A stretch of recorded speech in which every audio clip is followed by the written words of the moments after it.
आज के इस अध्याय का विषय है कक्षा 10 संचयन भाग 2 से टोपी शुक्ला पाठ का सार यानी समरी। टोपी शुक्ला राही मासूम रजा के प्रसिद्ध उपन्यास का एक अंश है।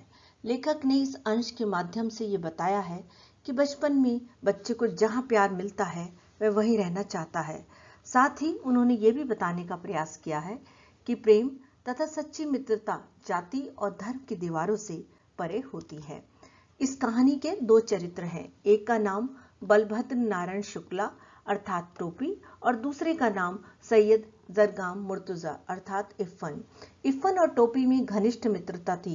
इनकी पहली मुलाकात तब हुई थी जब टोपी चौथी कक्षा में था। टोपी आए दिन इफ़न के घर आता जाता रहता था। इफ़न के पिता शहर के कलेक्टर थे और टोपी के पिता एक डॉक्टर थे। इफ़न की दादी जमींदार परिवार की बेटी थी। वह 9-10 वर्ष की आयु में लखनऊ के मौलवी के साथ ब्याही गई थी, जहां गाना बजाना बुरा समझा जाता था।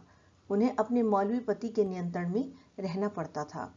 इफ़न के दादा के डर से वे अपने बेटे की शादी पर गीत गाने की इच्छा भी नहीं पूरी कर पाई। इफ़न को अपनी दादी से बहुत प्यार था। टोपी भी इफ़न की दादी से गहरा लगाव रखता था। वह उनके पास बैठकर उनसे कहानियां सुना करता था। टोपी को इफ़न की दादी अपनी माँ की तरह दिखाई देती थी। टोपी अपनी दादी से नफरत करता था क्योंकि टोपी की दादी का स्वभाव अच्छा नहीं था। वह हमेशा टोपी को डांटती और फटकारती रहती थी। लेखक कहता है कि इफ़न की दादी टोपी से हमेशा एक ही सवाल पूछकर बात को आगे बढ़ाती थी कि उसकी अम्मा क्या कर रही हैं। पहले तो टोपी को समझ में नहीं आया कि यह अम्मा शब्द क्या होता है, परंतु बाद में वह समझ गया कि माताजी को ही अम्मा कहा जाता है। एक दिन टोपी को बैंगन का भुर्ता जरा ज्यादा ही अच्छा लगा। राम दुलारी यानी टोपी की माँ खाना परोस रही थी। टोपी ने कह दिया कि अम्मी जरा बैंगन का भुर्ता। अम्मी, यह शब्द सुनते ही उनके घर में तूफान आ गया। सभी लोग टोपी के चेहरे की ओर देखने लगे। टोपी की दादी सुभद्रा देवी भड़क गई और टोपी की माँ ने उसे बहुत मारा। मुन्नी बाबू और भैरव जो टोपी के भाई थे, वे टोपी की पिटाई का तमाशा देखते रहे। उसी समय मुन्नी बाबू ने माँ से एक और झूठ कह दिया कि एक दिन उन्होंने टोपी को कबाब खाते हुए देखा था, जबकि टोपी ने मुन्नी बाबू को कबाब खाते हुए देख लिया था और मुन्नी बाबू ने उसे एक कन्नी की रिश्वत भी दी थी ताकि टोपी घर पर उनकी शिकायत न कर दे। दूसरे दिन टोपी ने स्कूल में इफ़न को सारी बातें बता दी। दोनों कक्षा को छोड़कर बाहर निकल गए। पंचम की दुकान से इफ़न ने केले खरीदे क्योंकि टोपी फल के अलावा बाहर की कोई भी चीज नहीं खाता था। इफ़न से बातें करते हुए टोपी बहुत ही भोलेपन से इफ़न से कहता है कि क्या ऐसा नहीं हो सकता कि वे लोग दादी बदल लें, उसकी दादी इफ़न के घर और इफ़न की दादी उसके घर आ जाए। इस बात पर इफ़न कहता है कि उसके अब्बू यह बात नहीं मानेंगे क्योंकि उसकी दादी उसके अब्बू की अम्मा भी तो हैं। जब टोपी और इफ़न ये बात कर रहे थे, उसी समय इफ़न के नौकर ने दादी के मरने की खबर दी।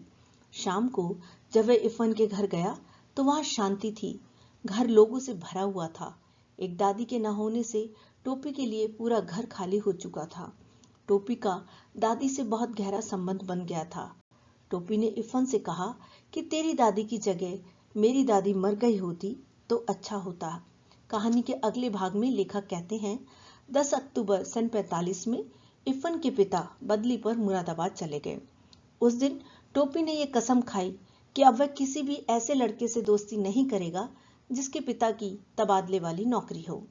दूसरे कलेक्टर ठाकुर हरिनाम सिंह के तीनों लड़कों में से कोई भी उसका दोस्त नहीं बन सका था। डब्बू बहुत छोटा था, बीलू बहुत बड़ा था, गुड्डू था तो बराबर का, परंतु केवल अंग्रेजी बोलता था। उन्होंने टोपी के पीछे एक बार कुत्ता भी छोड़ दिया।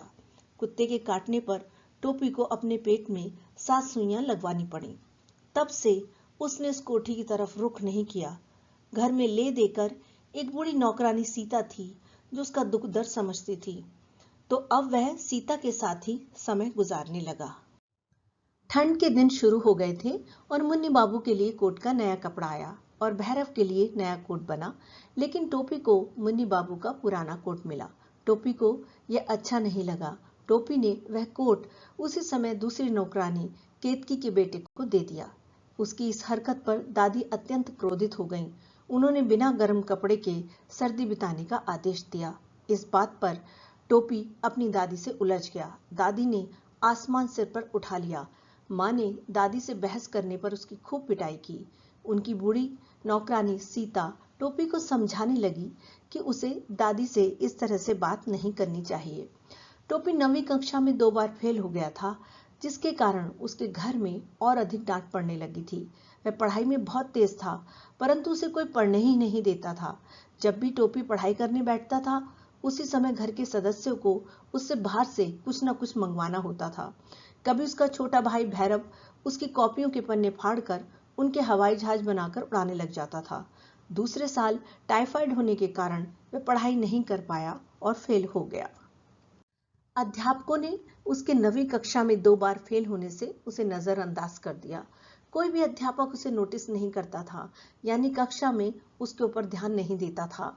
पिछली कक्षा वाले बच्चों के साथ बैठना आसान काम नहीं था। उन सभी के बीच में वह अच्छा खासा बूढ़ा दिखाई देने लगा था, अर्थात बहुत बड़ा दिखाई देता था। एक बार एक छात्र अब्दुल वहीद ने ऐसी तीखी बात बोल दी कि टोपी ने इस वर्ष पास होने की कसम खा ली। पर इस साल टोपी के पिता चुनाव लड़ने के लिए खड़े हो गए। जिस घर में कोई चुनाव के लिए खड़ा हो, उस घर में कोई कैसे पढ़ लिख सकता है। जब टोपी के पिता चुनाव हार गए, तब घर में थोड़ी शांति हुई।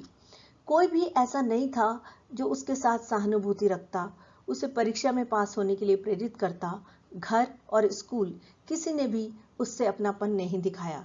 वह स्वयं सभी परिस्थितियों से लड़ते हुए अपनी मेहनत के बल पर तीसरी श्रेणी में 9वीं में पास हो गया। उसके पास होने पर उसकी दादी बोली, वाह, बहुत अच्छी रफ्तार पकड़ी है। तीसरे साल में तीसरी श्रेणी यानी 3rd डिवीजन में पास तो हो गए, परंतु लेखक कहता है कि सभी को उसकी मुश्किलों को भी ध्यान में रखना चाहिए कि वह किस वजह से 2 साल फेल हुआ और तीसरे साल में 3rd डिवीजन में पास हुआ। इसी के साथ इस कहानी का समापन होता है। यदि आपको ये वीडियो पसंद आई हो तो चैनल को सब्सक्राइब करें, लाइक करें, मित्रों के साथ शेयर करें और बेल आइकन को प्रेस करना ना भूलें, ताकि आपको मेरी नई वीडियो की नोटिफिकेशन मिलती रहे। धन्यवाद।